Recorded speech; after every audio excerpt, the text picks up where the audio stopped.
In terms of announcements, section 4, announcements by the Speaker, I just want to say I want to remind the councillors of the rules of order in terms of council meetings and debate management. Section 8.2, which says non-essential use of the IM tool, such as complaints and general chat, may be deemed as preventing the orderly proceedings of the council and may be dealt with in terms of disciplinary regulations as contained in the general rules of order. Just to bring that back to your attention. Official notices, Mr. City Manager, do you have any official notices?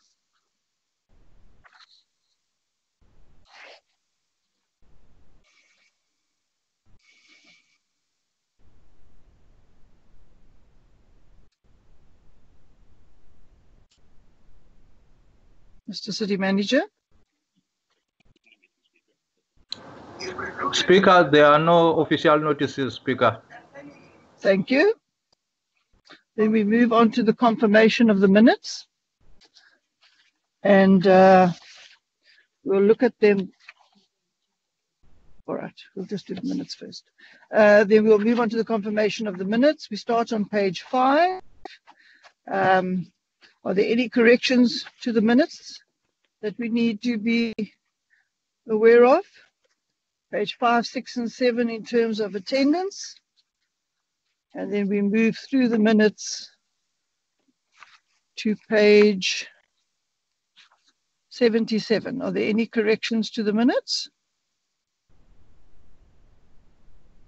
No, we've had them proposed. All right. All right, thank you. Then the minutes will be deemed as correct. And then we'll go back now with the confirmation that the YouTube link is working. We go back to the Mayor's address. Mr. Mayor, you may proceed from the beginning if you would like. Speaker, can I confirm that I'm audible and visible? Certainly, yes. Okay. I don't think I'm going to start from the beginning. I'll pick up from where I left off. Madam Speaker, before I move on to some of the items on today's agenda, I'd like to address the search executed by the SAPS on the offices of 2 MACO members last week. Yesterday I met SAPS, and as I always will, I pledged our full cooperation in anything that they wish to investigate. In our city, there can be absolutely no compromise in defending and upholding the integrity of our government. Every member of the public in Cape Town must always be able to feel at ease that their public funds are being spent wisely, honestly, and in the best interest of the city. Where there is proven conduct or serious evidence of conduct which undermines that public trust, it must be dealt with firmly indeed. At the same time, Madam Speaker, malicious claims, petty intrigue, and unsubstantiated allegations are sadly a frequent feature of politics in South Africa and around the world. And one cannot possibly allow every untested allegation to end a person's career. If this were so, no good people would ever enter or stick around in politics, and governance would be left to the very worst characters who remain. At this point, I have not been presented with anything substantive that would justify action against the mayoral committee members concerned. In a previous case, in March of 2023, I was presented with very substantive evidence that had already been corroborated. So the process I have followed then and now has been identical, but there has indeed been a marked difference in the evidence presented to me. Another difference, and I'm happy about this difference, is that the MACO members concerned have already pledged their full cooperation too, and did so repeatedly before the search was conducted. Now, Madam Speaker, I know there's been some chatter about how word of the search leaked out before it took place. The fact is that word that the search was imminent was widely known before the time. But let me say that the main source of this knowledge was from the social media posts of a local rabble-rouser called Fadil Adams. Yesterday, when I met SAPS, and I wish to show Madam Speaker Yesterday when I met SAPS, I handed over hundreds and hundreds of pages of social media posts like this one, warning about the imminent raids months before they took place. All the social media posts of this local rabble-rouser Adams. I have handed these to SAPS, and SAPS has confirmed to me that they will investigate these further. Madam Speaker, I now want to move on to the tabling of our city's annual report and audited financial statements. And these two things are linked with the topic I've just covered. This year's annual report underscores again, colleagues and Speaker, that there is an ocean's depth of distance between allegations and factual findings. You see, Madam Speaker, what counts is not the mud that people throw, but the actual concrete findings of independent bodies. And once again, by the Auditor General, an independent Chapter 9 institution, Cape Town has succeeded in delivering a clean audit for the 2023-24 financial year. Last year, we were the only city in South Africa to obtain a clean audit. We don't know yet if this is to be repeated this year, but I suspect that it might be. Colleagues, I know that clean audits have become a bit of a Cape Town trademark, but I don't want any of us to ever take this for granted or to become complacent. Achieving this audit outcome takes enormous effort and discipline across every single department and office of the city. So while this result may have become expected of us thanks to the benchmark we set, it does not happen by default. It takes an enormous amount of hard work and dedication to keeping the systems and checks and balances in place and making sure that they are properly applied always to ensure that public money is spent wisely, honestly, and with integrity here in Cape Town. So I'm extremely grateful for the efforts of so many of our city colleagues that made this possible. I want to specifically congratulate the city manager, our executive management team, our mayoral committee, and the entire team Cape Town for delivering another clean audit. I want to thank the colleagues from the Office of the Auditor General who are joining us online today. Thank them very much for an often robust but always professional working relationship and for the professionalism and dedication that they show in the audit process in Cape Town. I also want to emphasize that a clean audit opinion from the Auditor General's office is not just a symbolic award. It has real world significance in that it underpins our ability to deliver better services for our residents and to do so sustainably year after year. The correlation between clean audits and service delivery excellence could not be clearer, and this is why we place such importance on achieving these outcomes. It's not only the Office of the Auditor General that has recognized the good financial and governance discipline of our city departments. In the annual report table today, you will see a reference to several other important accolades that speak directly to our ability to manage public money and spend it wisely and responsibly for the benefit of all Cape Townians. One of these, a very important one, is the Municipal Financial Sustainability Index, which scores municipalities' financial health across a number of criteria, like budget practice, debt management, and operating performance. Once again, Cape Town has topped this ranking nationally for the past financial year with a score of 70 points, which is a full 14 points ahead of the next highest metro. And ours is the only metro in the whole country that is considered financially sustainable. Without financial sustainability, you cannot deliver the quality of life improving services that we are delivering to the poor in Cape Town. So quality of life improvements, care for the poor, better service delivery starts with financial good governance. Another recognition highlighted in our annual report, of which I'm very proud, is our top spot on the Governance Performance Index for 2024, as compiled by Good Governance Africa. This index looks at 5 governance indicators, of which service delivery carries the heaviest weighting.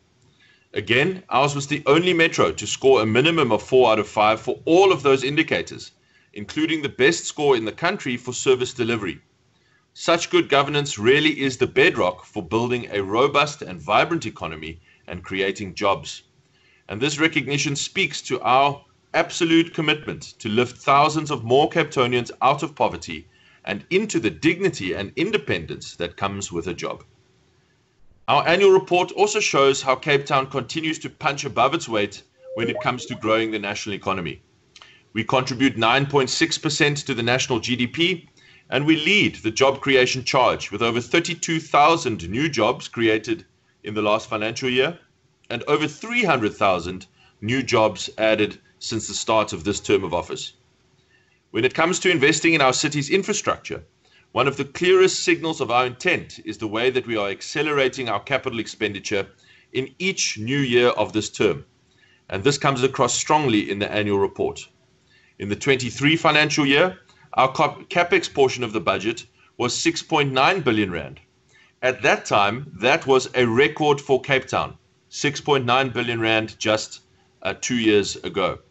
Now, we have raised that, in the last financial year, we raised that capex budget to a massive 9.4 million rand, nearly 3 billion rand over our previous all-time record. And that number excludes the further 4.8 billion rand we've spent on repairs and maintenance. And I'm confident that in the financial year that we are in now, the 24-25 financial year, we look set to cross over that magic 10 billion rand number for the first time ever, and for the first time in any city ever in South Africa. And we look set to cross over that number. And we have some wonderful results to show for all of this, as set out in the annual report. In the water and sanitation space, we have replaced a massive 129,000 meters, or 129 kilometers, of sewer and water pipes in the last financial year. That is many multiples of the all-time previous record for our city. This is delivering ever greater dignity for our residents, as we are seeing overall citywide sewer spill numbers track steadily downwards month after month, and that is so encouraging to see. I'm also very proud of the fact that we more than halved the average waiting time for business electricity connections from 91 days previously to 41 days now. We are absolutely determined to make Cape Town the easiest place to do business. So you can't be waiting forever to get a new business electricity connection. This is an important part of getting more people out of poverty and into jobs. When it comes to roads and transport, we've had a busy year. This includes resurfacing 186 kilometers of Cape Town's roads, completing the impressive Somerset West public transport interchange that will serve thousands of commuters and taxi operators.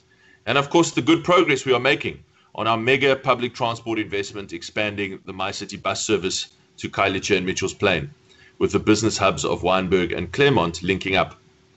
With 6 billion rand going towards this expansion over the next 3 years, it is one of the biggest infrastructure projects we have ever undertaken, and the biggest public transport investment made by any metro in South Africa. It is truly exciting to witness the various milestones of this expansion reaching completion, and it is of course going to be a game changer when it is done. Madam Speaker, as I've said many times before, our progress as a city government will be measured by the way in which we raise the standard of living and the living conditions for our metro's most economically vulnerable residents. This past year, we have again set the benchmark in South Africa when it comes to pro-poor spending and bringing financial relief to those who need it most. There are more than 210,000 residents in our city who benefit from our indigent and pensioner support measures. We are very, very proud of that. This includes the widest reach for free basic electricity and water of all South African metros, as once again confirmed by Stats SA's non-financial census of municipalities this past year. We have almost 13,000 social housing units at various stages of development across the city. And this past year, we've successfully registered over 4,800 title deeds to new beneficiaries who are now officially, and in most cases, more than the vast majority of these cases, homeowners for the very, very first time. And that number is more than double the 2,300 title deeds we handed over in the previous year before that. This is wonderful news. And I'd like to pause here for a second. We have worked hard in Cape Town to make homeowners of residents who for years, sometimes decades, have been tenants. This is a wonderful program, and we will keep investing in it. I love seeing how MMC Popham does the deeds to your door delivery program, where we are taking people who have lived in council rental stock, those freestanding homes and those masonettes. Some of them have lived there for generations, and we are making them for the first time true homeowners. I have been to many of those, and I'm attending more. In fact, one this afternoon with Councillor Popham. And it is always so heartwarming and moving and emotional to see how absolutely life-transforming it is to become an asset owner, a meaningful asset owner for the first time. This government and the party that runs this government, we believe deeply in the power of giving people real assets, the power of home ownership. So I want to make it clear that we have not worked so hard to turn people into homeowners for the first time in their family's history, only to give the state the power to expropriate private property again, like happened in our country's past. So let me make this clear. There will be no expropriation of private property without compensation so long as we are in charge. We want to make people homeowners. We want to make people stakeholders in our country, in our city, in our society. We do not support and will never support the implementation of expropriation without compensation. Madam Speaker, I also want to say it was a big year for us for tackling homelessness and extending the city's hand of care to our most vulnerable residents sleeping rough on the streets. Our staff engaged and counseled and interviewed more than 30,000 rough sleepers this last year and assisted over 2,100 people, including transitioning them off the streets, participating in development programs, securing EPWP work, and securing referrals for social grants, and in some cases, specialized care. Our matrix drug addiction facilities saw a record number of 2,168 people pass through the doors this year. And our city clinics conducted almost 1,500 assessments for clients returning for a second appointment. And of course, we know how really tough it is to get unlocked from the addiction of drugs, particularly heroin.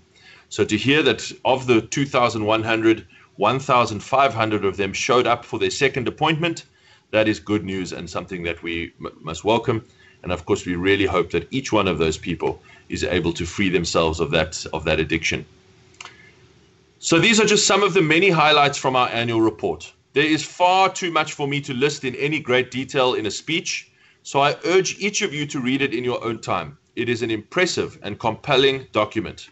It is really a great way to get a sense of where we are going as a city and the incredible progress that our various departments, all of our staff members in Team Cape Town, all of our councillors are all making together as we work every day to build our city of hope.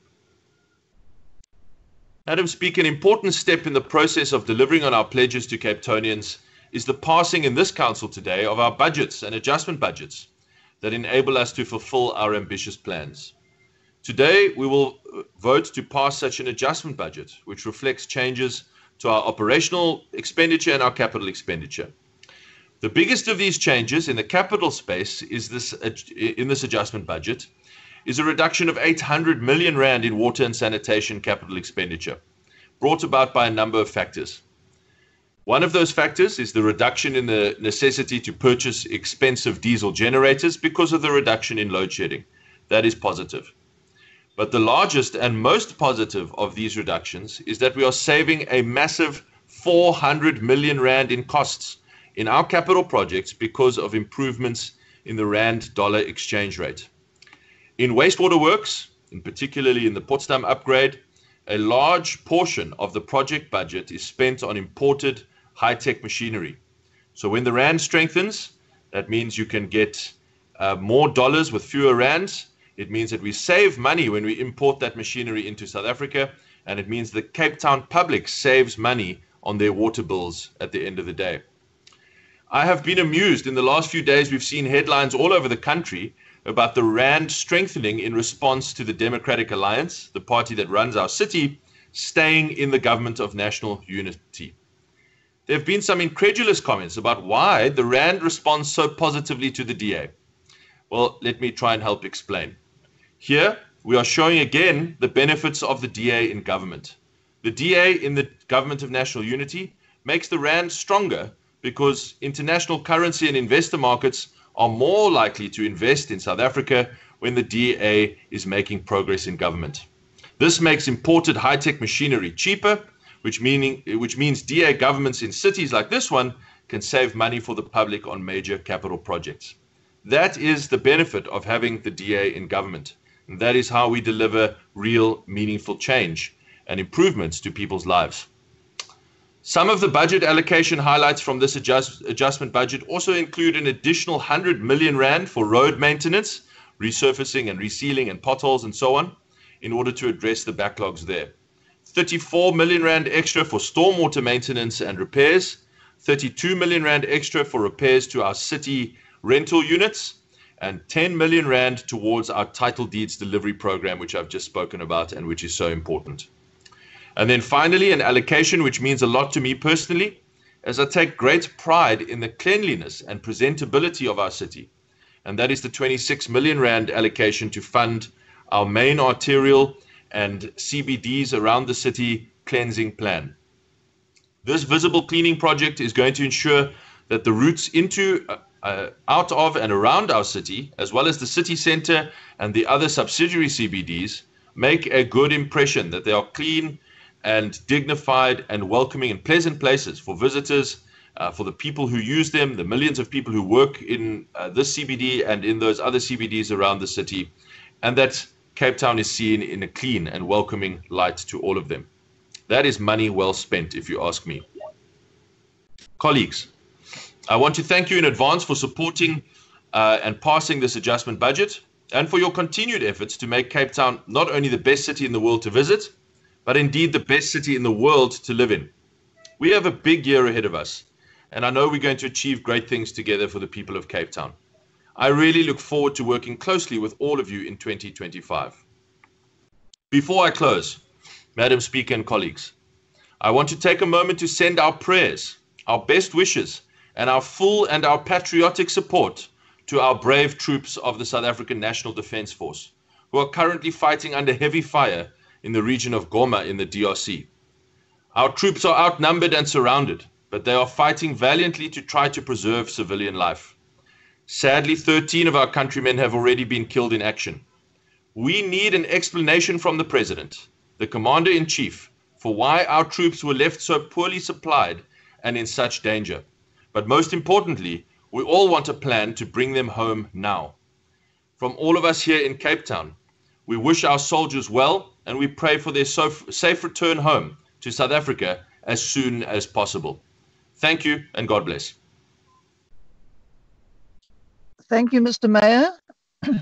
The following parties have an opportunity to ask a question and will be given that opportunity in this order. Al-Jamar, Councillor Ahmad, then the ANC, Councillor Haynes, the ACDP,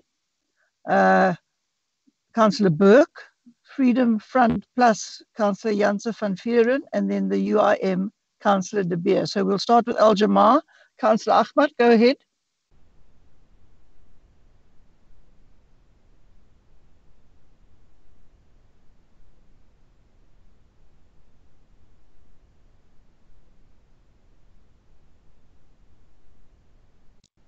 Sorry, Speaker, I can't hear. No, I can't either. I'm just checking to see if Councillor Ahmad has a problem. We just give us a moment, otherwise we'll move on.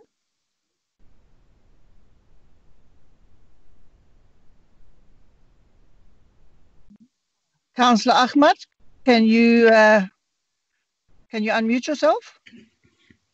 Morning, Speaker. All right. Thank you. Carry on. Yeah, system kicked me out, but I'm back in. Thank you. Mr. Mayor, I wish to applaud our city for providing houses. You know, that's always been my fight. I wish to applaud you in the city. My question to you are, we put emphasis on substantive evidence, not enough. Now, who's going to do the investigation from the DA side? And the emphasis you lay on a clean audit. I'd like to know how can we boost a clean audit? If you can please explain me the Malusi Boy sack of almost 1 billion. Thank you, Speaker. Mr. Mayor. No, thank you very much, Councillor Ahmad. Always nice to hear from you. Okay, let me try to explain it. This is what I was saying in my speech. There's an ocean depth of space between all of the noise and day-to-day allegations, rumors, mud that get thrown around in the often pettiness of local politics, and so there's that on the one side, but there is an ocean between that and actual, proper, audited, official outcomes found by statutory bodies and Chapter 9 institutions. And the point that I've always made is that we will support any and all investigations into any allegation or hint of wrongdoing, because we want this to be the government of highest integrity in South Africa. And of course, we are already that by some distance. But in fact, I was just reading this morning the SIU's actions in the city of Johannesburg, and how severe the issues, corruption issues, and so on are there. We want everyone to know in Cape Town that when they pay their rates and taxes at the end of the month, when they pay their service charges, that their money is being spent properly. And of course, in an organization of 34,000 people, you're going to have some bad eggs. That's true in an organization like the police. That's true in the Department of Education. Doesn't matter. Any large organization is going to have some bad eggs. But the fact is, in general, we are absolutely uncompromising in standing up and adhering to our values. So, Councillor Ahmad, you have to try to distinguish between the noise and the pettiness and the intrigue and the bitterness and the spite and all of that takes place at local governments, both here and around the world, and the facts. And the facts are the Auditor General, which is the Chapter 9 institution which has been mandated with conducting proper audits of all government entities in South Africa, has found reason to give us a clean bill of health, a clean financial audit. And that is no mean feat. That is a difficult thing to achieve. We are the only metro in South Africa to achieve that. Well, that was the case last year. I think it will be the case this year, but we don't know yet. And there's only, I think, don't quote me on these figures, but something like 30 or 40 municipalities in the entire country out of 257 that obtain this kind of audit. So it's a great achievement, and it means that you have the controls in place that when you find a bad egg, you get him or her out of the system quickly. You insulate the system and you protect it from exposure and from rot, and that is what we have in the city, and that is recognized by the Auditor General. Thank you. Thank you. Councillor Haynes.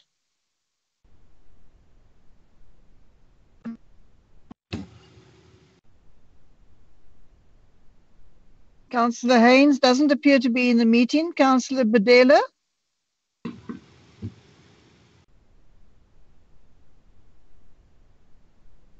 All right, we'll move on, and you can contact the whip if Councillor Haynes turns up.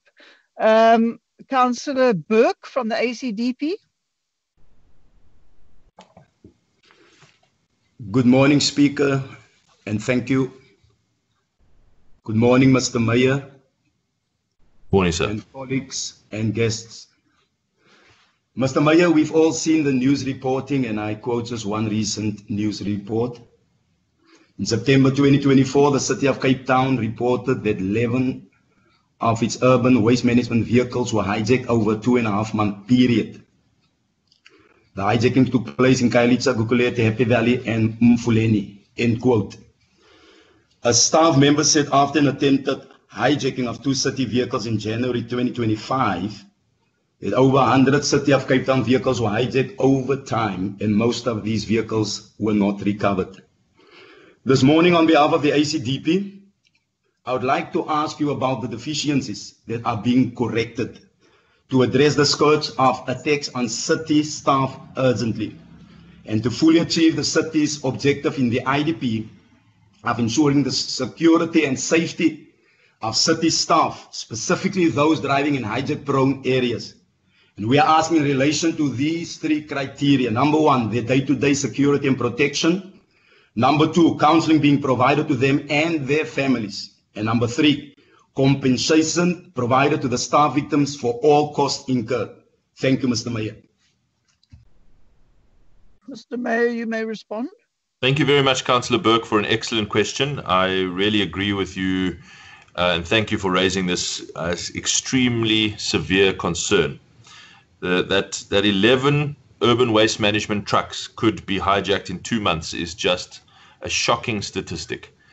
And we're now in a situation where in some parts of the city, the so-called red zones, every single one of our waste collection trucks, and you know how many of those that we have, has to be escorted by armed security. Not just for those doing capital projects like investing in new roads or whatever, bridges, cables and so on, but actually just people on trucks trying to do basic day-to-day service delivery, collecting the dirt, have to actually be protected by armed security. This makes it, you can just imagine the cost of that, protecting every truck, what that does to our budget and to our tariff parameters and increases each year. And you can just imagine what that does, as you've said very well, to the morale and the psychology of our staff. So we are looking at ways to try and address this in the upcoming budget, and you will see proposals for that. At the moment, we are using private security, which is enormously costly, and we are using law enforcement staff. The problem using law enforcement staff is they are very effective and much more deterring. They deter attackers much more than private security, but it means that we are taking law enforcement and Metro Police staff from other tasks that they need to do, like crime fighting or by law enforcement in other communities. And that is stretching our law enforcement resources to absolute breaking point.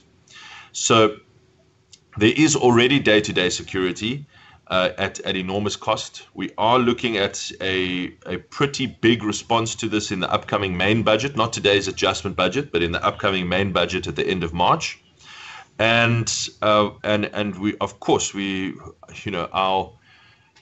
our concern goes out to our staff, to Team Cape Town members, and we always will do what we can to make sure that they are as safe as possible on the job when they are delivering those great services.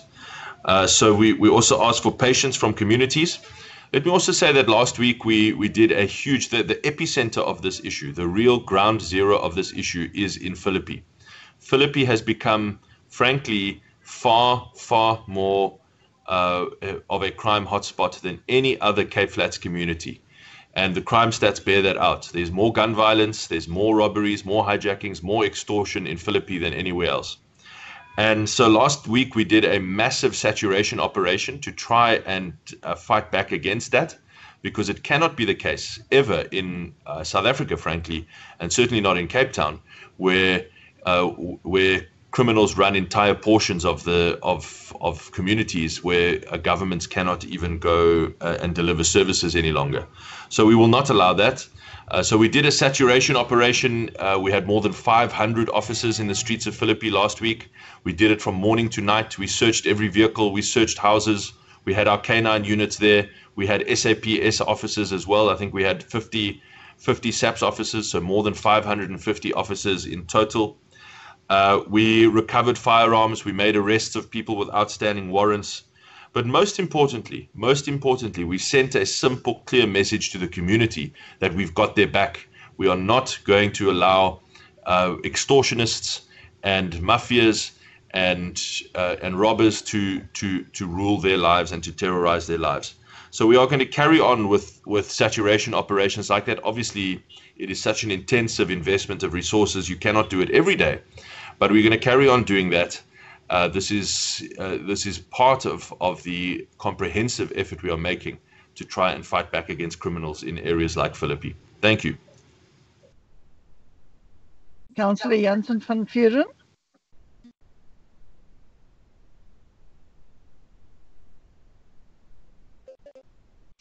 Good morning, Speaker and colleagues.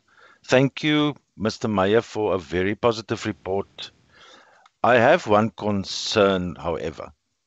Did the City of Cape Town City Council now become a band of bullies? And I'm asking this for a very big and a specific reason. Over the last few months, it is with utmost concern that the Freedom Front Plus, myself in particular, more so, took note of the confrontation between the Bay of Sewage Group, Project Blue, amongst others, and the city of Cape Town. This is very concerning, Mr. Mayor. After careful reviewing of the facts, articles, Facebook posts, I did quite a bit of reading by some city officials even, and of course, the Bay of Sewage Group, Project Blue, amongst others. I have to ask, did we become a band of bullies that attack individuals, professionals, academics, and the like, personally in public and on social media, instead of using our forums like the Section 80 committee, for instance, or simply arranging a meeting to come to an understanding and compile an amicable settlement, an acceptable strategy for all of them regarding water quality in our city? Thank you so much, Mr. Mayor.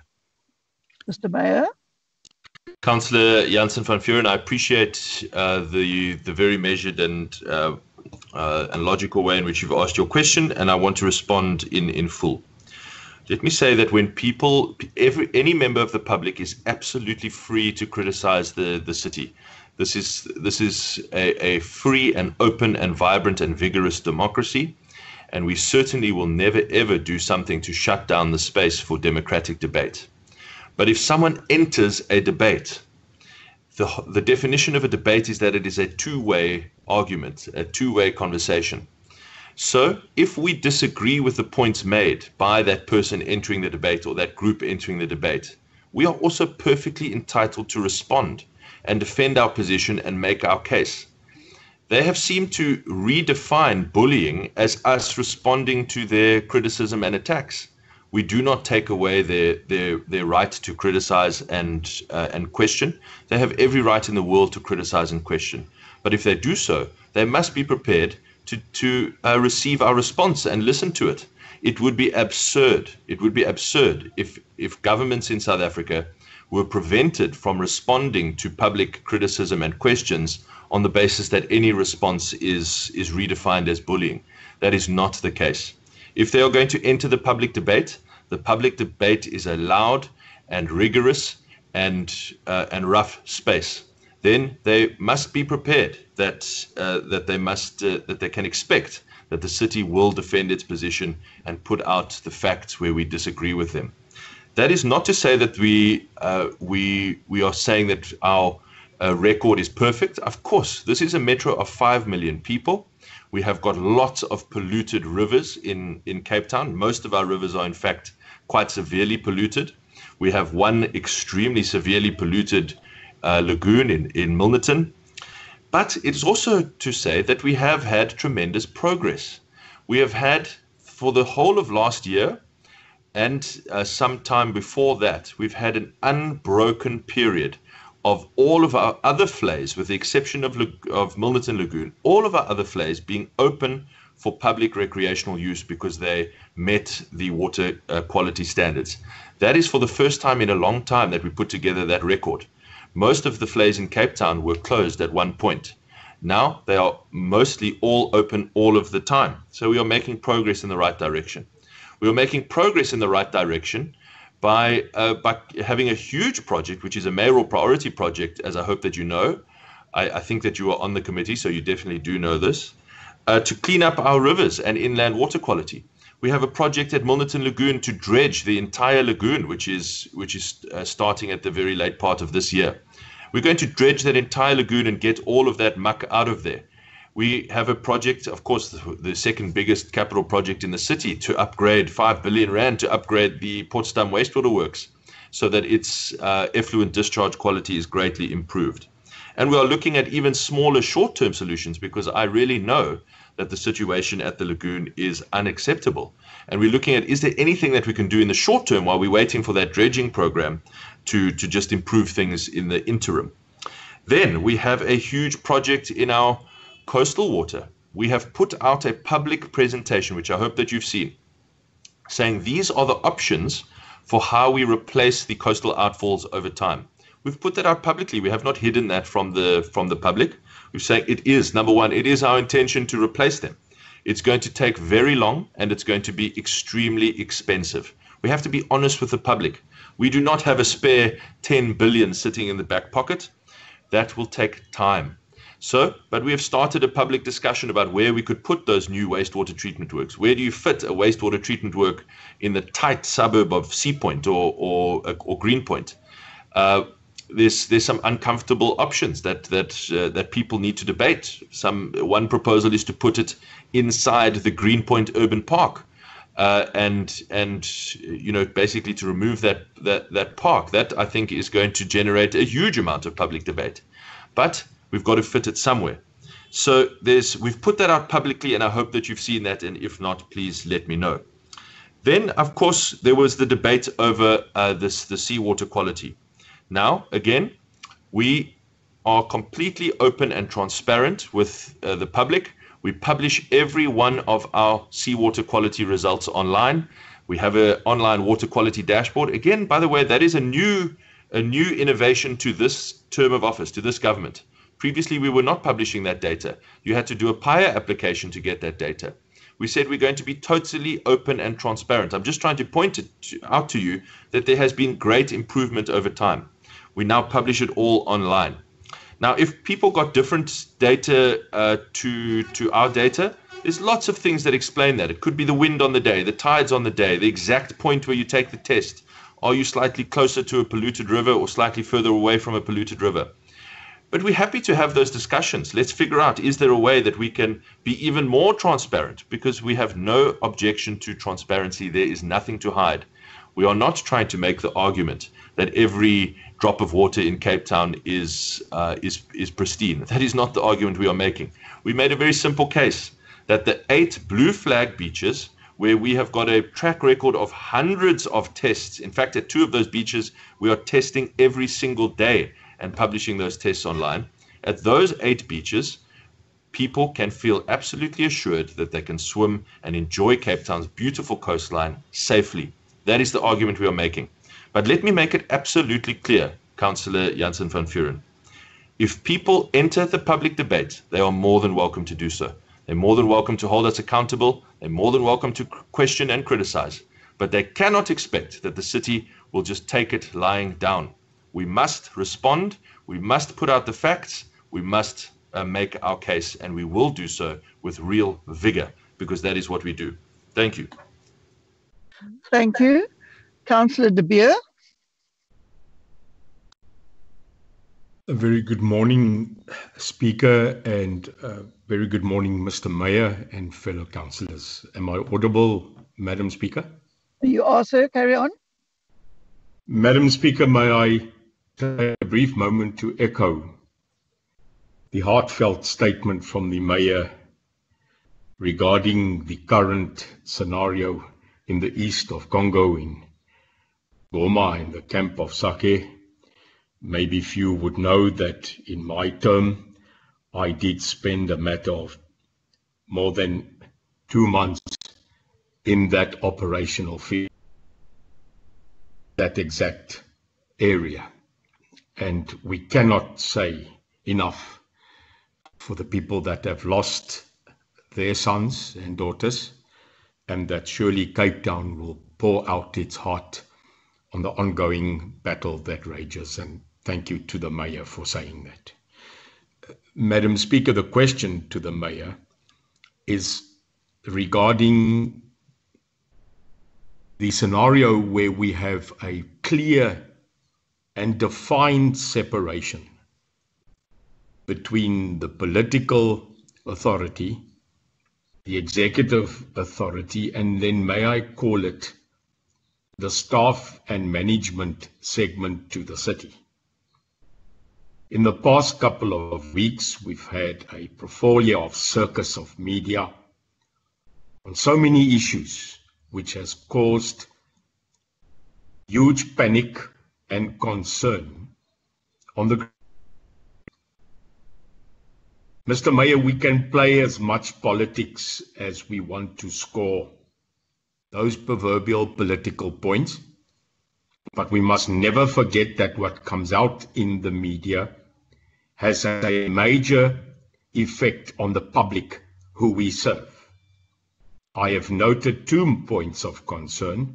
One, over December, the statements that our water, where our people and tourists came to bathe and enjoy, was unacceptable standards and caused mayhem on many sides of people that were not comfortable, and there a statement was required, and I note that now. On the last one, the question to the mayor on the latest safety and security matter, that an absolute guarantee from the mayor and to public is that the show goes on, service delivery continues, and that the safety of our citizens is not at all compromised by the matters of process, but that the department is 100% functional. Thank you, Madam Speaker. Mr. Mayor? Thank you very much, Councillor De Beer. I hear and I know well your passion for our troops and our armed forces in South Africa, and I know your history of service there, and thank you once again for your service, and thank you for the comments that you've added today of support for our troops, and I really echo those again. Let me give you that absolute ironclad guarantee that our Safety and Security Directorate, our City of Cape Town Metro Police Department, our law enforcement, our fire and rescue services are a team of nearly 5,000 absolute professionals. They are well trained, they know what their job is, they do their job on a daily basis. Despite having a fraction of the resources of the SAPS, they have enormous impact in communities. And I am unendingly admiring of the work that they do in our communities every day. They are true Cape Town heroes, and for them, the work goes on every single day. They are led by a professional team of management under the leadership of Commissioner Roberts, as you know, and I have full confidence that they are doing a great job and will continue to do so. Thank you. Thank you, Mr. Mayor. We move on then. The tally for councillors present at the meeting is as follows. ANC 3, DA 126, Ara 0, ACDP 6, AIC 1, Aljamar 3, CCC 0, Cape Exit 2, CMC 1, DI 1, EFF 0, Freedom Front Plus 4, Good 0, PA 0, PAC 0, UDM 1, and UIM 1. So that gives us a total of 149 present in the meeting, and these figures will be taken in terms of the voting. We move on then to the remainder of the agenda. The whips have agreed to the following items in volume 2A, item 7, in volume 2B, items 12, 13, 14, 16, 17, 18, 20, 21, 22, 24 through to 29. In volume 3, items 32, 33, 35 through to 38, 40 through to item 51. In volume 4, the items for noting agreed for no comment are items 55 through to 57, item 59, item 60, item 62, 64 through to 66. Are there any parties who wish to raise any comment in regard to the above items that have been agreed to? If so, they can just kindly let us know in the iron box and we will take note of that. Then we move on to the next item on the agenda, and that is in volume 2A, item 4. And the first speaker on this item is Councillor Badesi. Thanks, Madam Speaker. Am I audible? Yes, you are, sir. Okay, thank you very much, Madam Speaker. Just quickly take that one out, yeah. Speaker, today we table our annual report for 2023-2024, which provides an account of the city's performance outcomes, and financial statements. This is the legislative requirement in terms of Local Government Municipal Finance Management Act of 2003. The annual report provides feedback to our residents and stakeholders on the city's achievements against the objectives set out in the Integrated Development Plan. It reflects our continued progress in delivering quality services to our residents, in stark contrast to what is happening elsewhere in the country. It also confirms this administration's good governance and skillful navigation of the increasingly complex regulatory environment within which we operate. Speaker, we are proud that the City of Cape Town has yet again received a clean audit from the Auditor General.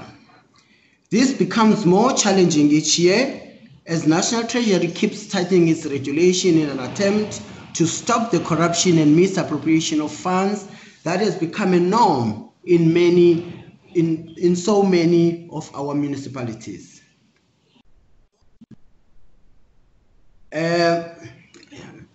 Speaker, for this achievement, I would like to thank our hard-working and dedicated officials in the Finance and Future Planning and Resilience Directorates. This annual report shows that not only is the city looking after its finances and accounting for what it uses the public fund, but that we are making great progress in improving the lives of our residents and making our City of Hope a reality. Speaker, this report will serve at every portfolio committee over the coming weeks, and councillors will have an opportunity to engage and comment on it. It will also be going to the Municipal Public Accounts Committee and the Audit and Performance Audit Committee, and the report will be made public so that our communities can also make their representations. I therefore move that the integrated annual report for the 2023-2024 be tabled and made public, and that all processes as listed in the recommendations be undertaken. Thank you, Speaker. Thank you. Councillor Little? She's not in the meeting. We move on then. Thank you. Councillor Majinga?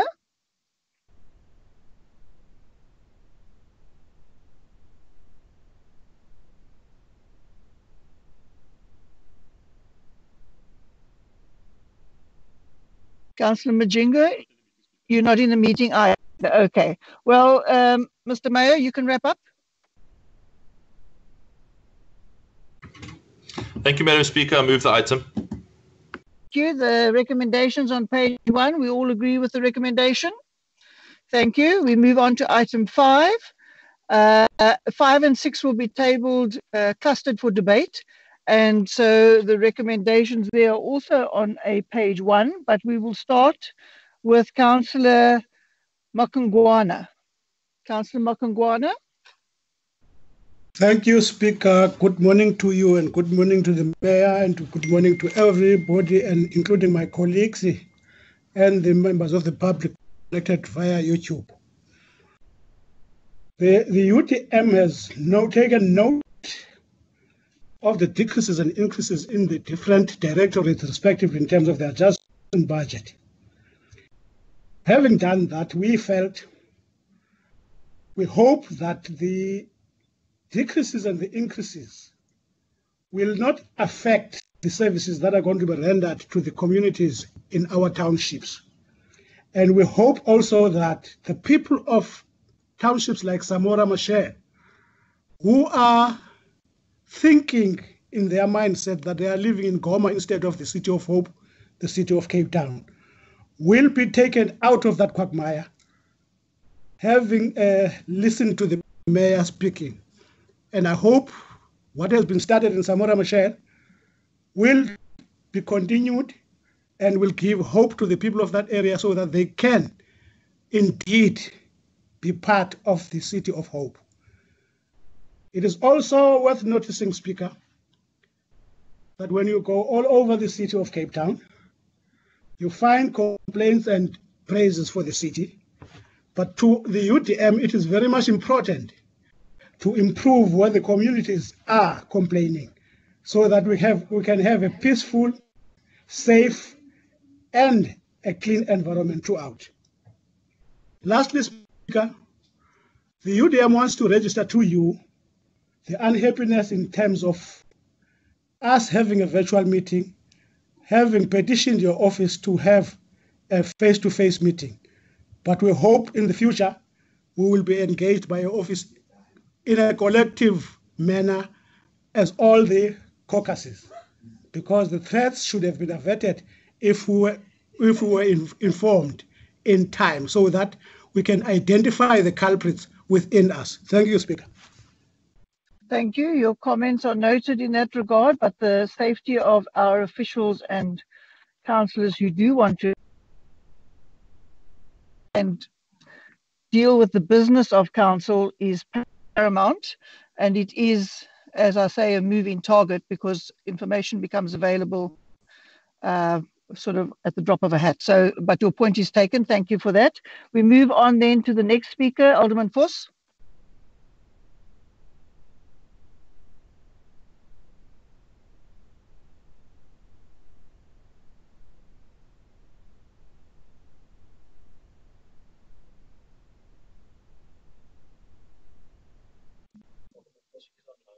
Alderman Vos. Madam Speaker, can you hear me? Yes, carry on. Thank you. So let me be clear, these are not just line items, they are strategic investments that create jobs, attract businesses, and also strengthen communities. Now, tourism is one of Cape Town's biggest job creators, supporting industries from hospitality to retail and transport. Last year, this sector contributed just under 30 billion rand to our city economy and approximately 100,000 direct jobs. That's why we work to land more flights, host more conferences, and attract more cruise ships. So these aren't just abstract ideas, they are real economic levers that bring income to our city. Speaker, last year we secured more airline routes, in fact a total of 226 international flights landing every week, bringing thousands of visitors to Cape Town. Guest house owners, tour guides, restaurant owners and traders tell me that increased tourism means more bookings, more salaries are paid, and also more sales. And so this is why we invest in destination marketing and tourism campaigns, such as airline partnerships and city-to-city agreements, because the return on investment is jobs for Cape Townians. Now, Cape Town, as the Mayor has mentioned this morning, isn't just a great place to visit, it's also a great place to do business. So, Speaker, our trade and investment initiatives help companies expand operations here and creating jobs in high-growth sectors like technology, manufacturing, and renewable energy.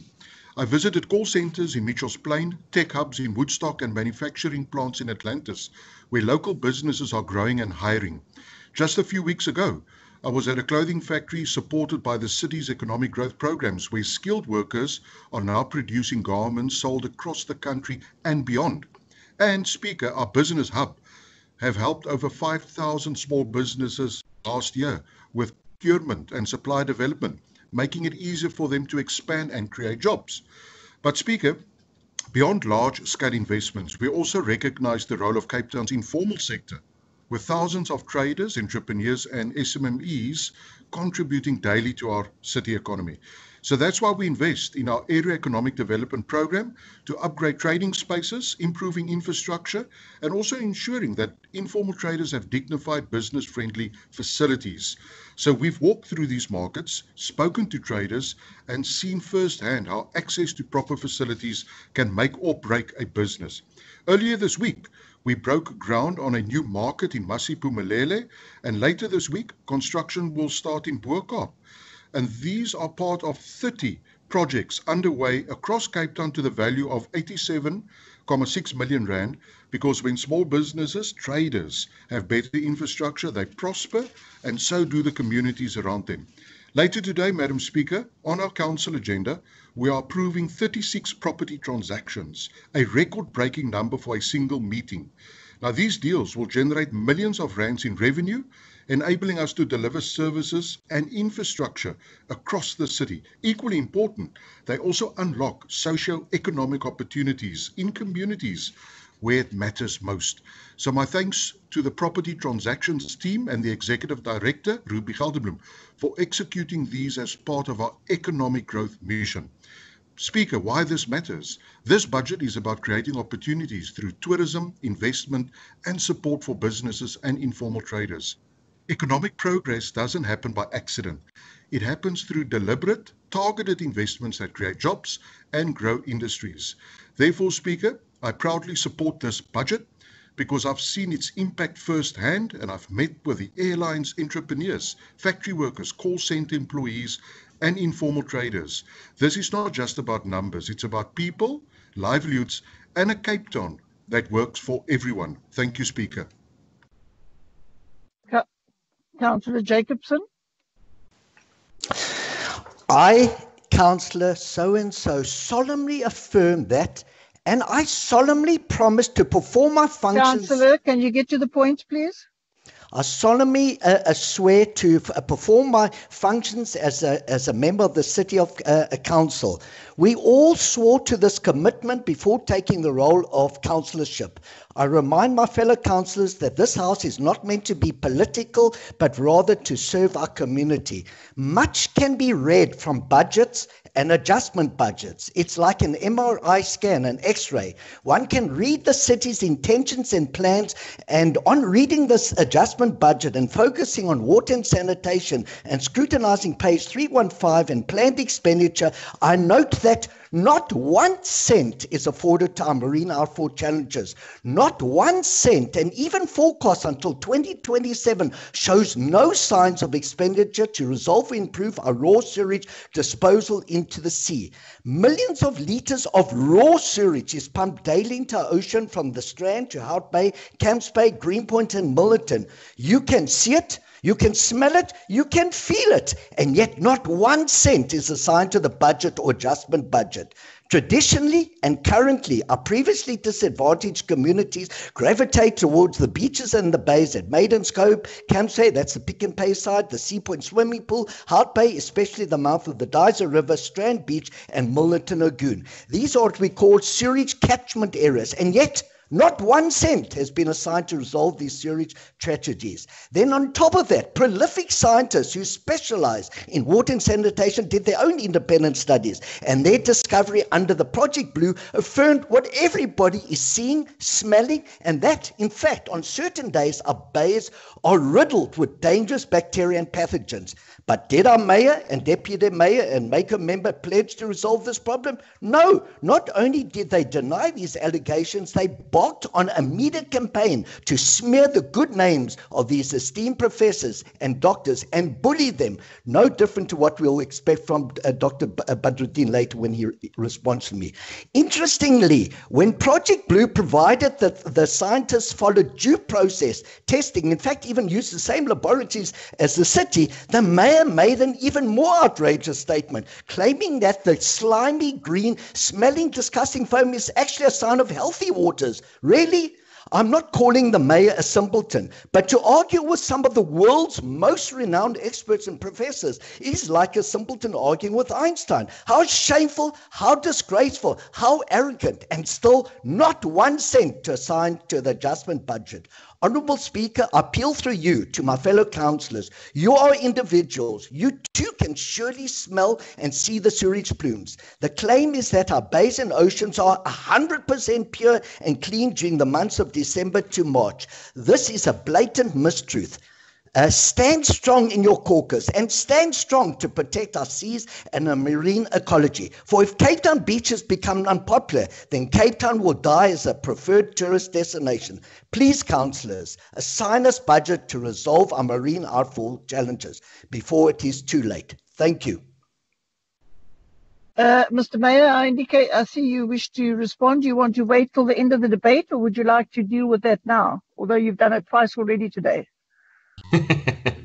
it takes repetition before it sinks in, Madam Speaker. But at the end of the debate, please. All right, thank you. The next speaker then is Councillor Badruddin. Thank you, Madam Speaker. Good morning, colleagues. I'm often surprised by Councillor Jacobson's inputs for a number of reasons. Most of the claims that he makes often is illogical and makes no sense. But further, quite an embarrassment to him personally, I would imagine, for the fact that no matter how many invitations he receives in his capacity as councillor, he often refuses to engage in any of the facts that we present around our investments into the marine outfall, the funding that's going into that, the stage that we're currently at in terms of our planning for the investments in the marine outfall. And the mayor is already clear in the fact that these investments don't take place overnight, but the fact that we're making progressive positive movements forward already is sufficient to show that we've committed to making a difference in this particular space. And I'm quite embarrassed for the councillor as well, because he often claims that there are scientists too that represent the particular group that he's a part of, but ignores outrightly all of the information that we present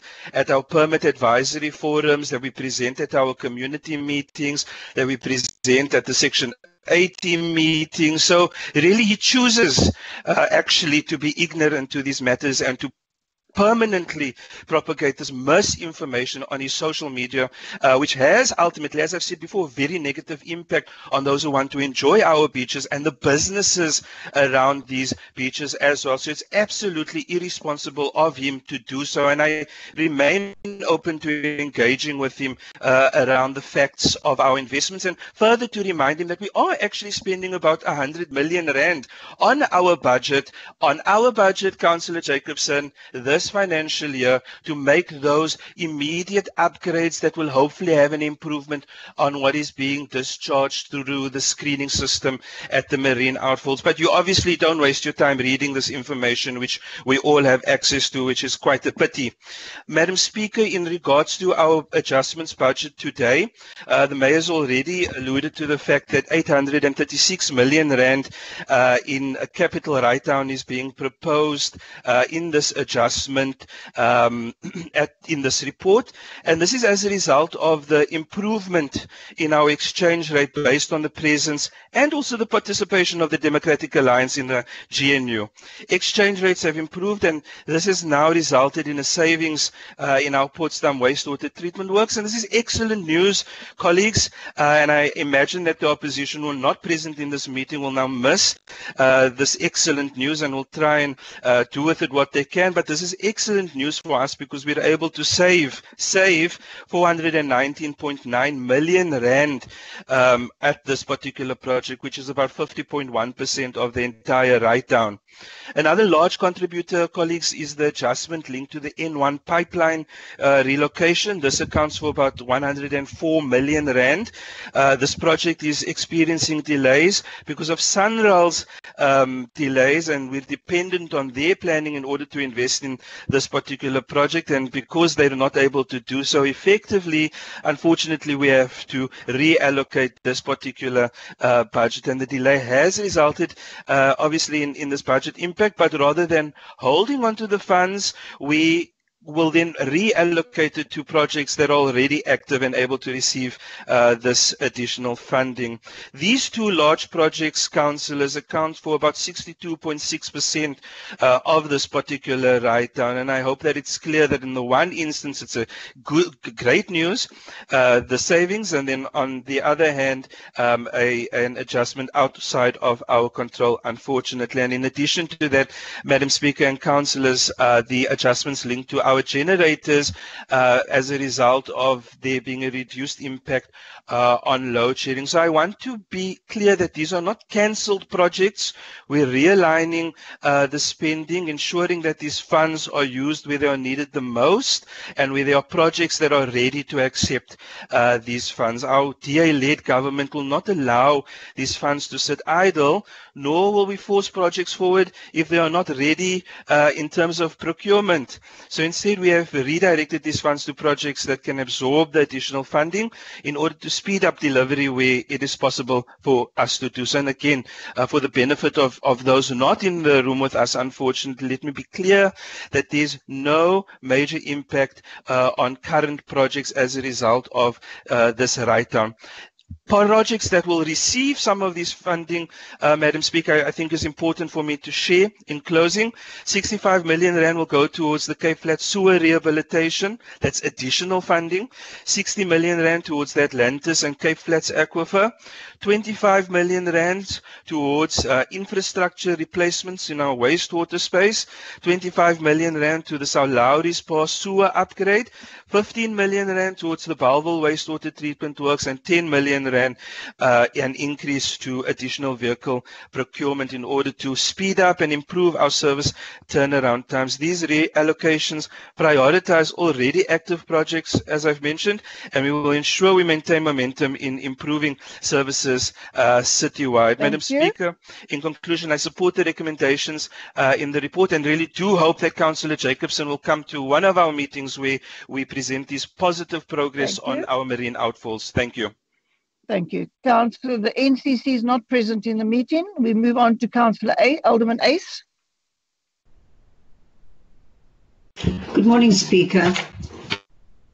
This morning, the Mayor referred to the outcomes of the Auditor General's findings and the achievements of the City of Cape Town. And he confirmed that residents and ratepayers must be confident that public money is spent according to regulations and in a responsible manner.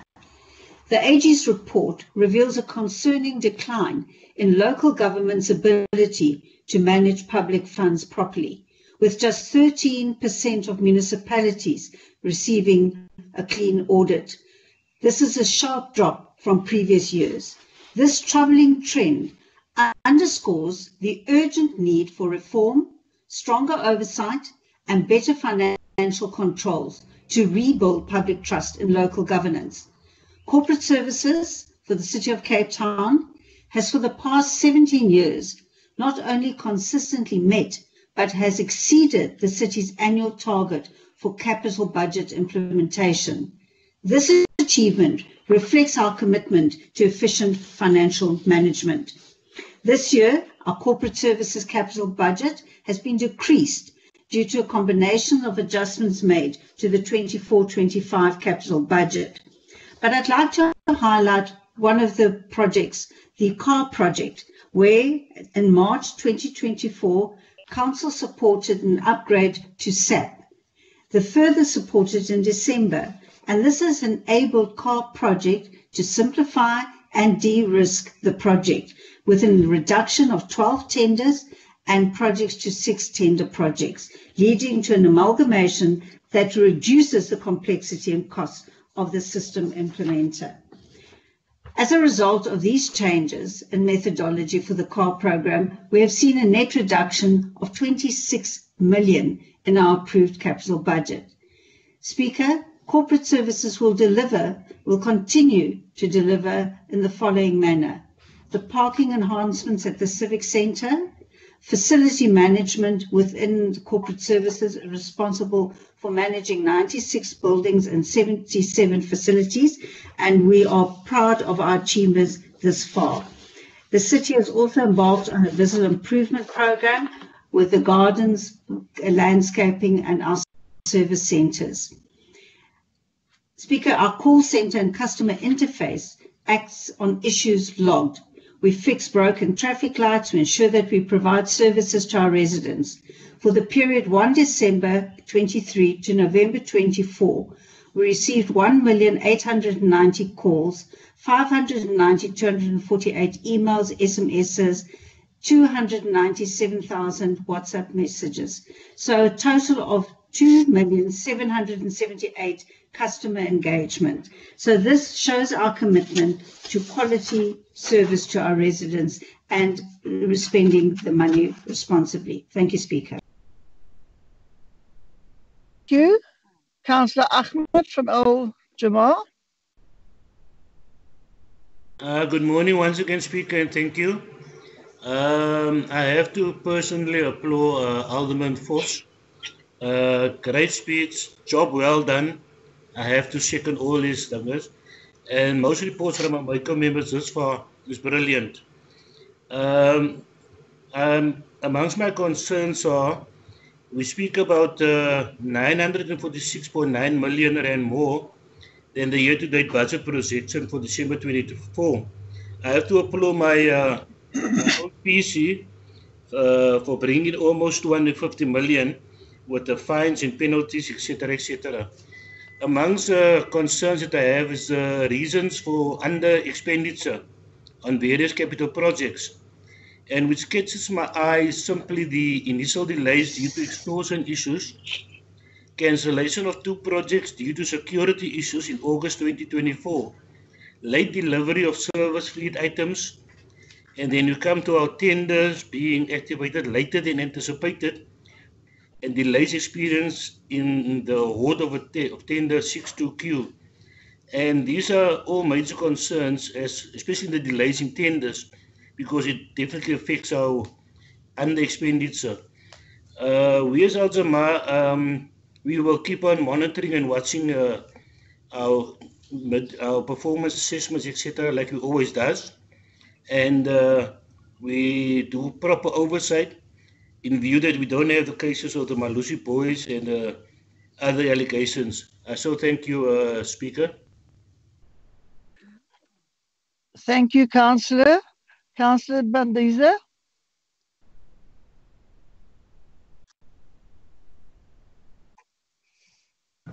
Thank you, Speaker.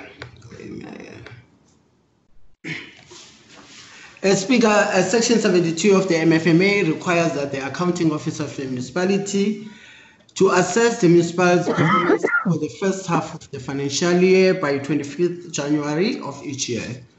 This has been done, and all relevant matters have been reviewed and reported to the Mayor and to National and Provincial Treasury. The 2024-2025 adjustment budget details the final shifts within our capital program in the current financial year, adjust our revenue and expenditure estimates based on the latest trends, and reflect adjustment to the city's grant and allocation. These adjustments will have no negative impact on our service delivery. Speaker, in the interest of time, I will not say much more on what is contained in the report and its annexures, as I have been asked to read an amendment.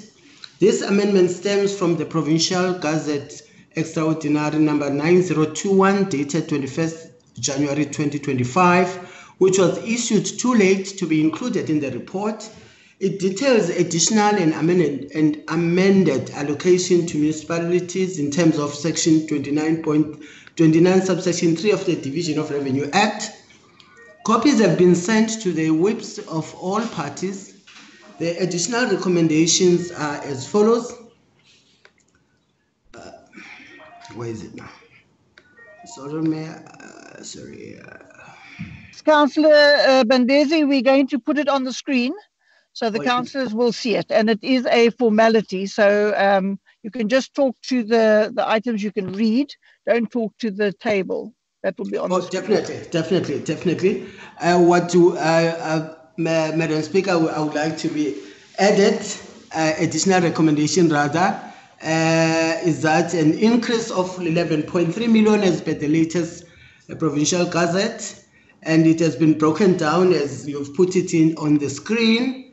The second one is a decrease of 48.3 million as per latest Provincial Gazette, and the breakdown as it is on the screen, and the table is on the screen. And the third one is an additional 6.5 million rand, which is 6.5 million rand is proposed for inclusion in the 24-25 operating budget to redress budget imbalances on operating expenditure within the Office of the City Manager. This will be funded within rates.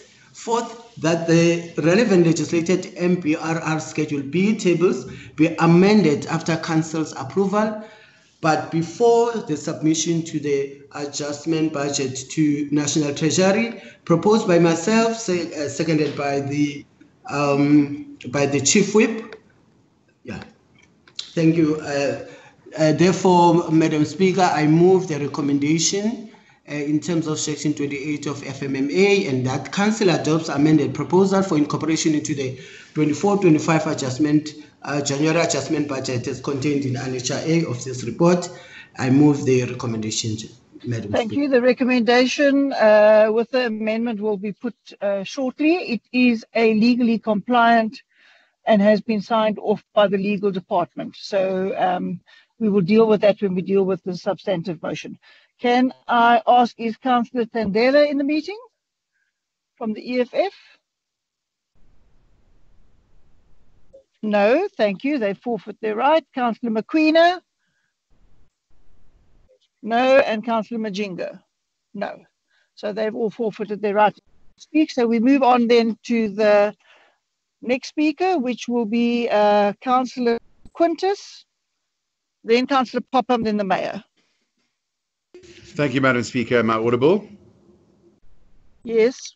A good day to you and through you to the Council, Madam Speaker. Madam Speaker, the Urban Mobility Adjustment Budget before us today reflects both the challenges we face and our commitment to delivering a reliable, sustainable and efficient public transport system for the residents of Cape Town. You will note that the capital budget for urban mobility has been reduced by 112.1 million rand. While this might seem concerning at first glance, I assure you that the sum and more has been strategically redirected to effectively meet pressing operational needs. An amount of 105.5 million rand has been moved from delayed public transport network grant-funded capital projects to our PT&G funded operational projects, which are in urgent need of additional budget provision this financial year. The delays in certain capital projects are beyond our control, and these include extortion attempts by criminal elements, commonly referred to as a construction mafia, and the lack of bidders for advertised tenders due to safety risks in certain areas exceeding the market's appetite. While these challenges are significant, they are being addressed with the seriousness they deserve. It must be noted that the money is not being lost nor removed from public transport service delivery. Instead, it is being redirected to the operational space where it is sorely needed at this time. These funds will enable us to enhance the quality and efficiency of the services we provide to commuters. One of the key allocations is some 33 million rand towards the account-based ticketing system project. This is an exciting investment which will modernize the payment system on MyCity buses, ensuring greater efficiency and convenience for our customers. Additionally, the adjustment budget provides for the following operational allocations: 10.5 million rand for professional public transport service providers to support critical operational functions, 50 million rand for station management, ensuring that MyCity stations are safe, clean and well maintained, 4.5 million rand for public transport interchanges to improve accessibility and integration, and 5.2 million rand for the freeway management system, which enhances traffic flow and safety on our road network. Madam Speaker, urban mobility has also received an additional 138.2 million rand for contracted services, which are distributed as follows: 100 million rand for road resurfacing and resealing to address backlogs and improve road infrastructure across the city, 34 million rand for stormwater maintenance, repairs and assessments to mitigate flooding and ensure resilience, 1.5 million rand for feasibility, scoping and concept design of major stormwater projects identified in the stormwater master planning studies, 1.5 million rand to establish an assignment management corps team to lead the planning and advocacy process for the assignment of the rail function to the City of Cape Town. And finally, a once-off allocation of 1.2 million rand has been provided as a top-up budget for the completion of the Foreshore Freeway study. These allocations clearly demonstrate urban mobility's unwavering commitment to service delivery that improves the lives of all residents. By addressing both immediate operational needs and long-term planning, we are ensuring that Cape Town's public transport system continues to evolve and serve the city effectively. Our roads are the backbone of Cape Town's economy, and by maintaining this infrastructure, we are investing in our future. Madam Speaker, while the challenges remain, we remain resolute in our dedication to building a transport system that is safe, reliable, and accessible for all. I thank the Council for its continued support in achieving this vision and helping us keep Cape Town moving. Thank you, Madam Speaker. Councillor Popham.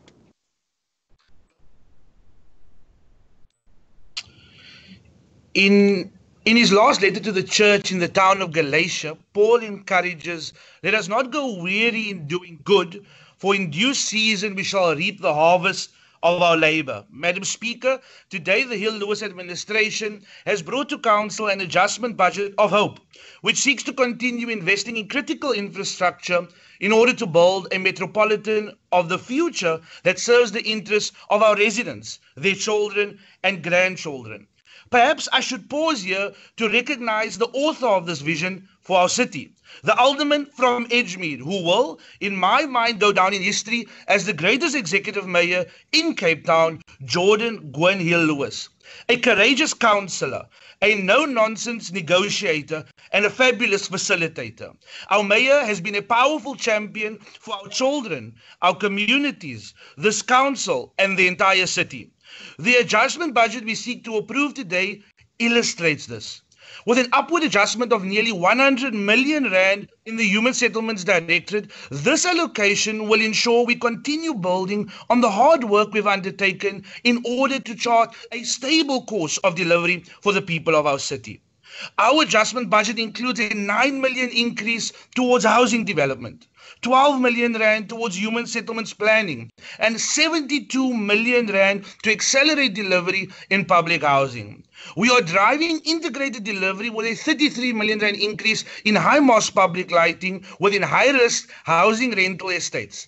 This will ensure we build safer communities for our more than 200,000 tenants to live lives of value. Cape Town remains the most progressive leader in providing lifeline rental housing amongst all municipalities. We are proposing a more than 50 million rand increase in the budget for the Kanonkop and Bonteheuwel housing developments in order to accelerate completion due to effective contractor performance. This will see the delivery of more than 1,500 new homeowners in our city. Cape Town has faced an onslaught against our construction agenda in recent years through organized extortion. I reject any attempt at creating boundaries for delivery for the most vulnerable people in our city, and I will not rest till my tenure concludes to ensure that construction at all earmarked sites where there has been cancellation continues and delivery occurs. I'm proud to announce an unprecedented 20 million rand to be allocated to the informal settlements branch in order for our city to respond and intervene with natural disasters which so regularly impact our residents' lives. Today, this adjustment budget of hope is tabled in order for us to continue doing more. Do more for the residents in Randburg, Ottery and Scottsdene who will benefit from secure, well-lit rental estates. Do more for the residents of the Noon, Langa and Khayelitsha to ensure an improved response in reducing the impact of natural disasters. More than anything, Madam Speaker, this adjustment budget is a reflection of our city's distinct character, its diversity. We are white, we are black, we are colored, we are Christian, we are Muslim, we are Jewish, we are gay, we are straight, but more than anything, we are Cape Townian. And we are a South African people with a special ability to be resilient, compassionate, dutiful, and selfless. Today, I encourage this council to improve the adjustment budget before us, and in particular the human settlements adjustment budget vote, so that we not only deliver hope, but continue building Cape Town together. Thank you, Madam Speaker. Mr. Mayor, you can conclude and then move. Madam Speaker, there's no better ending than that, so I move the item. All right, thank you. That leaves us first with the amendment as proposed by Councillor Bandizi and seconded by Councillor Visagie, which is legally compliant. Can we all agree with the amendment? Thank you. Then the substantive motion as amended. We all support the substantive motion on page 1. Thank you. The motion's carried. We move then on to item 8. Item 5, yes. And then just hang on a second. Are we going to, well, that we're doing it together with item 6. So we will vote on item 6 separately, all in favor as the recommendation. Thank you. All right, that motion's carried as well. Then we move on to item 8. The first speaker in this item is Councillor Mankeli, and I'm told they're not in the meeting either. So can you just agree they're not in the meeting? Oh, okay, so can Councillor Ace just... Can Councillor Ace propose the recommendation? Speaker, I propose the recommendations as set out on page 799, and thank you for the support. Thank you. We have the recommendation. All in favor of the recommendation? Thank you. The recommendation is carried. We move on to item 9. The first speaker on this item is Councillor Ugan from the Freedom Front Plus. Good morning, Speaker. Am I audible? Yes, continue. The Freedom Front Plus is expressing concern over the proposed 10-year contract for data link services as opposed to the previous 3-year contract period.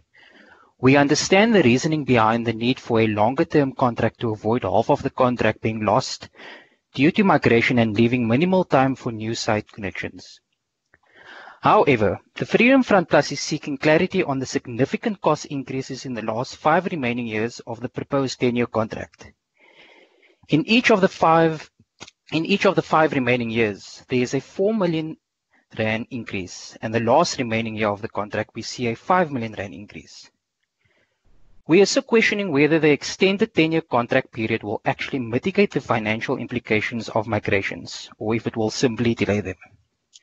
As an alternative, the Freedom Front Plus will feel comfortable with a 6-year contract for the service provider with an option to renew, based on a thorough review of the company's performance, and which too will reduce the city of being locked into a long-term contract that may become outdated or inflexible. And I thank you. All right, thank you. Councillor Deniso is not present in the meeting. Right, so we move on. Councillor Asing. Good morning, Madam Speaker, Mr. Mayor and fellow colleagues. In line with the Corporate Services Directorate's commitment to the strategic use of its budgets for the benefit of the people of Cape Town, I'm pleased to recommend the adoption of the recommendations of item 9. A decision was taken by the Supply Chain Management Bid Adjudication Committee to award the tender for data link services, which will incur financial obligations beyond 3 years, subject to a Section 33 process and council approval. A tender that goes beyond the 3-year cycle triggers Section 33 of the Municipal Finance Management Act. The report outlines the actions taken by the city to ensure that the process followed by the city complies with requirements of Section 33.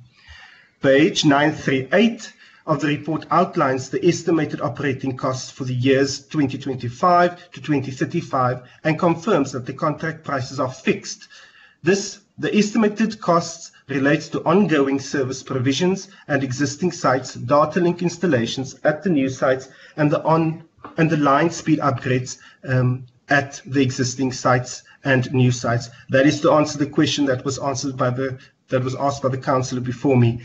As can be seen on page 939, National Treasury did submit comments as part of the Section 33 process.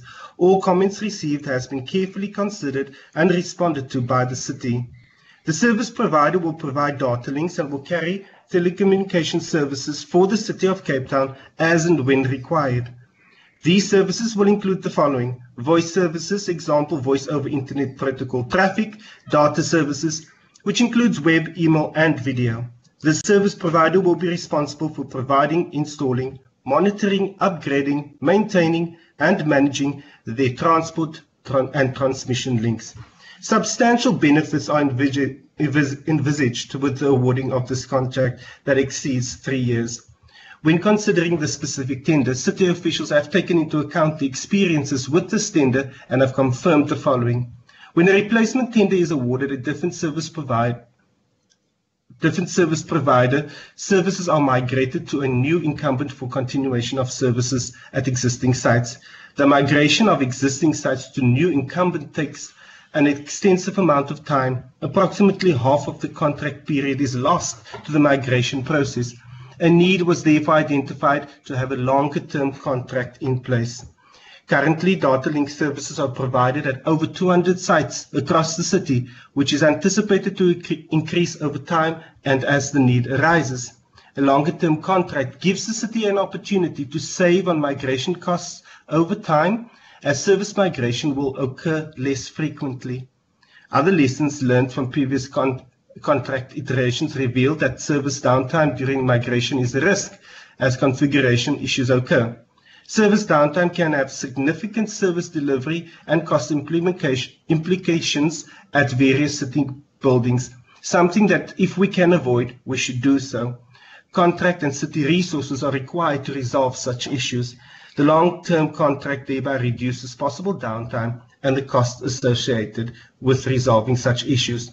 The total cost of the data link services based on the proposed contract document amounts to 217,809,812 rand excluding VAT. Approval is sought for the long-term contract to Liquid Telecommunications South Africa Pty Limited, trading as Liquid Intelligent Technologies, to provide data link services for a total contract period not exceeding 10 years. Madam Speaker, the Corporate Services Directorate is committed to ensuring excellent service delivery. Thank you. Thank you. The recommendation is on page 935. Those in favor of the recommendation? Thank you. It's carried. The next item, item 10. The ANC councillor is not present in the meeting? No. All right. We move on to Councillor Siselo. Can you move the adoption of that item? Good morning, Speaker. I'll therefore move the item. Thank you very much. The recommendation is on page 1018. All in favor of the recommendation? Thank you. That concludes volume 2A, and we move on to volume 2B. The first item is item 11, and the first speaker on that is Councillor Saturin from the NCC, who's not here, Councillor Sundaka from the ANC, who's not here, and then therefore Councillor Hanson, can you move the recommendation, please? Speaker, yes, we move this item. Thank you. Thank you. The recommendation's on page 1. Can we support the recommendation? All in favor. Thank you very much. We move on to item 15. The first speaker once again is the EFF, who are not present in the meeting. Councillor Jowl, can you move the recommendation? Morning, Speaker. Yes, I move item 15 for adoption. Thank you. The recommendation's on page 211. Are we all agree with the recommendation? Thank you very much. We move on to item 19. The speaker there is Councillor Zimano, who's not present in the meeting. Councillor Anstey, can you move the recommendation?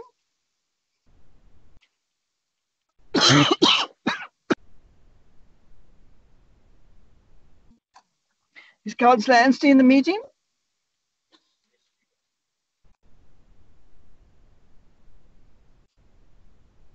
If Councillor Anstey is not there, can we move the recommendation on pages 357 to 358? Thank you. We agree. Moving on. The item is item 23. The first speaker there is Good, who's not present in the meeting. The second speaker is the EFF, who are not present in the meeting. The third speaker is the ANC, who are not present in the meeting. Councillor Philander, can you move the recommendation? Speaker, hereby move the recommendation. Thank you. The recommendation's on page 460. Can we all support the recommendation? Thank you. The recommendation is carried. We then move on to item 30. And the first speaker there was Councillor Deniso, who's not present in the meeting. Councillor Mills, can you move the recommendation? Thank you, Speaker. Yes, I move the item. Thank you. All in favor of the recommendation? Thank you. The recommendation is carried. We move on to item 31. The first speaker is the NCC, who are not present in the meeting. The second speaker is the ANC, who also are boycotting the meeting. And the third speaker is Alderman Limburg.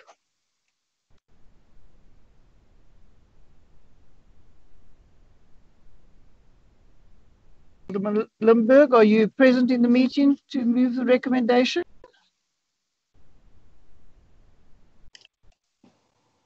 Speaker, I was the original speaker, so I can just move the item if Zante is not online. Okay.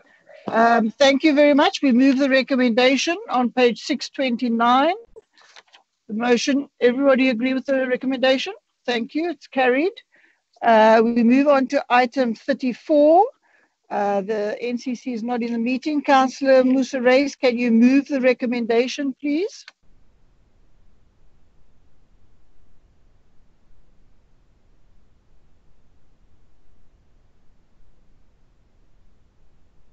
Councillor Reis, are you there to move the recommendation on page 125? Can you do that? Speaker, I'm not quite sure if you can hear me. Yes, continue. Yeah, move the motion. Thank you so much. Thank you very much. Then anyone against the recommendation? The recommendation is carried. Thank you. We move then on to the next item, which is item 39. The first speaker there is Councillor Boerta Rousseau. Good morning, Speaker. Freedom Front Plus take note of the proposed lease to the Independent Crematorium South Africa Pty Limited.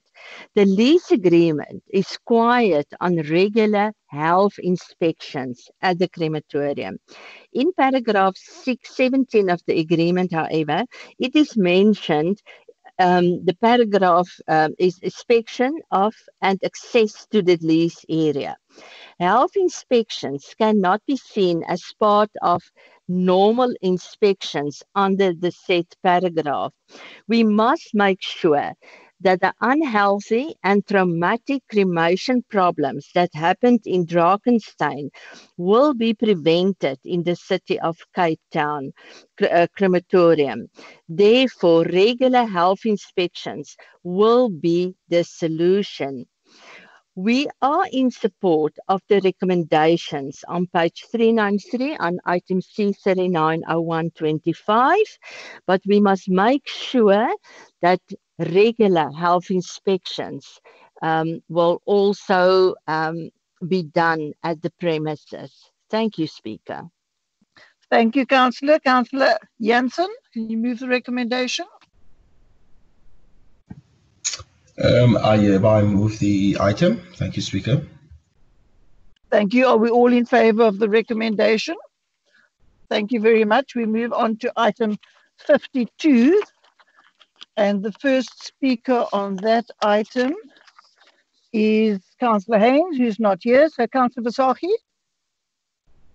Thank you, Speaker. The recommendations are as in the agenda, but we have additional appointments. Councillor Simon Nilcock is to be removed as the official representative on Salga Public Transport and Roads Working Group and replaced by Councillor Unati Lasiti. Councillor Francine Egem to be removed as the official rep from Salga Municipal Digital Solutions Working Group and replaced by Councillor Emile Langenhoven. Thank you, Speaker. Thank you. With those additions, can we move that recommendation on page 1068? Thank you. That's carried. Item 53, Councillor Visagie. Thank you, Speaker. As per the agenda and also with additional appointments, Councillor Susan van der Linde is to be appointed to Community Services and Health. Councillor Francine Egem is to be removed as the Chairperson of Future Planning and Resilience, and Councillor Patricia van der Ros to be added to Future Planning and Resilience. And also we congratulate Councillor van der Ros as she is appointed now as the Chairperson of Future Planning and Resilience Portfolio Committee. Thank you, Speaker. Thank you very much. Can we move that recommendation? Thank you very much. It moves us on to volume 4. And the first item, item 54, is the question from Councillor Palm to the Mayor. And he's not present, so we're moving on to the next item, which is item 58. And the first speaker on item 58 is Councillor Dolwai. Thank you, Speaker. Am I audible? Yes, carry on. Thank you. Okay, good morning, Speaker and Councillors. Al-Jamar rises to address the application of Clause 330 on the city's supply chain management policy and its broader implications for accountability and governance within this Council. The recommendation is to allow the city manager to ratify minor breaches of procurement processes, provided these breaches are of a technical nature and has been further delegated to the Supply Chain Bid Adjudication Committee. While this provision is essential to maintain operational efficiency, it raises significant concerns due to the lack of clarity in defining a technical breach. It is imperative that we as a council specify exactly what constitutes such a breach. The absence of a clear definition leaves a clause open to interpretation, increasing the risk of misuse or mismanagement. Even minor breaches, as a policy outlines, can result in financial consequences amounting to millions of rands. The recent raid conducted by the Hawks implicating 2 mayoral committee members in tenders or procurement-related allegations serves as a stark reminder of these risks. It is said, where there is smoke, there is fire. These developments reflect not just on the implicated individuals of the Democratic Alliance, but on the entire Council. As councillors, regardless of our affiliations, we are collectively accountable for the governance of this city and its resources. The Council has a duty to restore public trust by ensuring robust oversight over procurement processes. To this end, I propose the following recommendation. Amend the supply chain management policy to explicitly define what constitutes a technical breach and ensuring no ambiguity in its interpretation. Introduce clear financial thresholds for what can be considered minor to prevent significant financial losses being categorized under technical breaches. Require detailed reporting on all ratified breaches with a clear assessment of their financial and operational impacts. Transparency in these matters is key to maintaining public confidence. And acknowledge and address the systemic gaps that enable such breaches to occur. Let us commit to strengthening oversight mechanisms that safeguard the integrity of our procurement processes. The Hawks raid last week has placed the Council under scrutiny. It is not enough to claim innocence. We must demonstrate through action that we are committed to transparency, fairness, and accountability. Clause 330 can serve its intended purposes, but only if supported by clear definitions, stringent oversight, and unwavering ethical standards. Let us work together to ensure that the residents of the city see not just words, but tangible actions that reflect our commitment to their trust and our collective responsibility. Speaker, although this item is only for noting, Speaker, kindly also note my submissions herein. And finally, Speaker, you submitted that there has been potential threats to today's sitting, hence we have convened virtually. There are councillors wanting to express their concerns and want their voices heard. This should not be regarded as a threat, as this is the nature of politics and should be allowed within limits. Councillor Moodley, Alderman Moodley.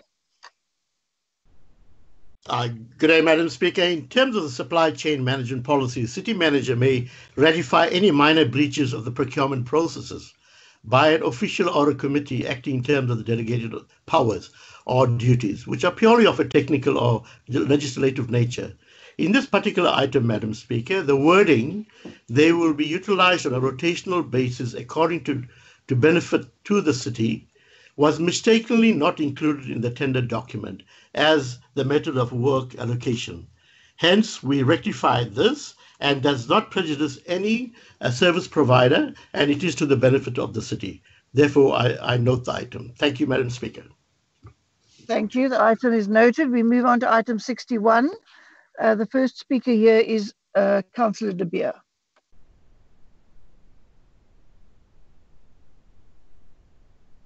Thank you, Madam Speaker. Mr. Mayor, councillors, am I audible?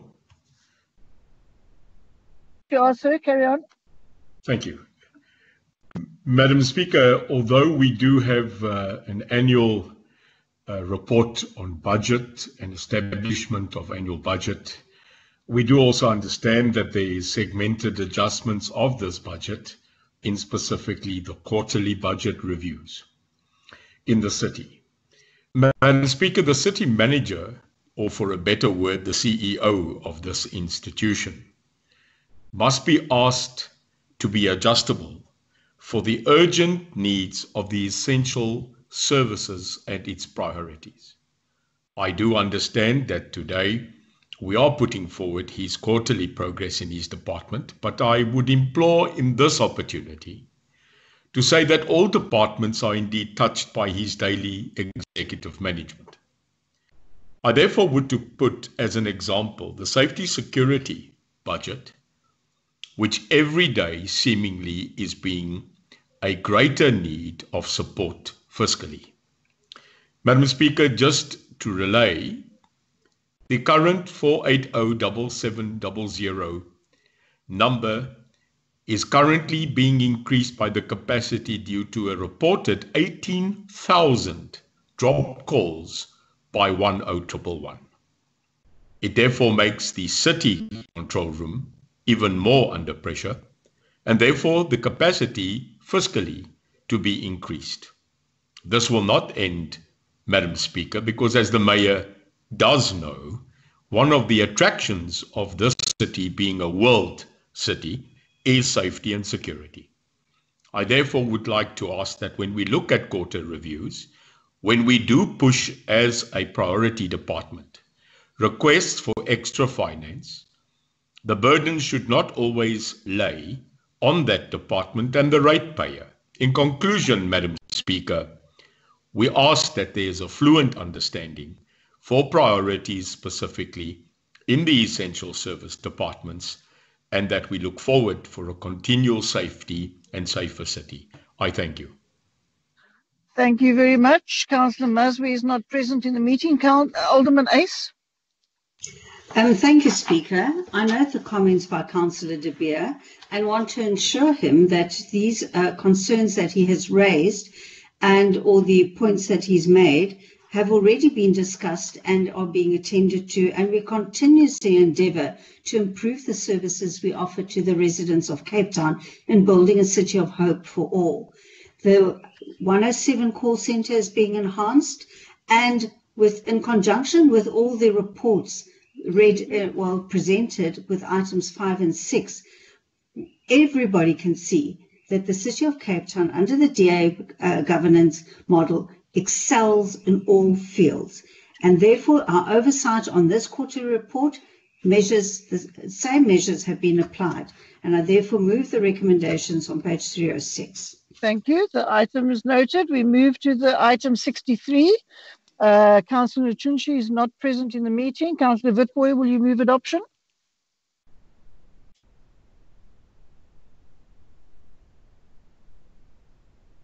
Is Councillor Witbooi in the meeting? Chair, we note the report, Chair. Thank you. The item is for noting. Thank you. We then move on. It concludes the open session of the council meeting. Councillors, I'm going to ask you to please re-register now for the confidential section. So we're going to terminate this link and we're going to re-register on the link on the original link for the closed section of this meeting. Thank you.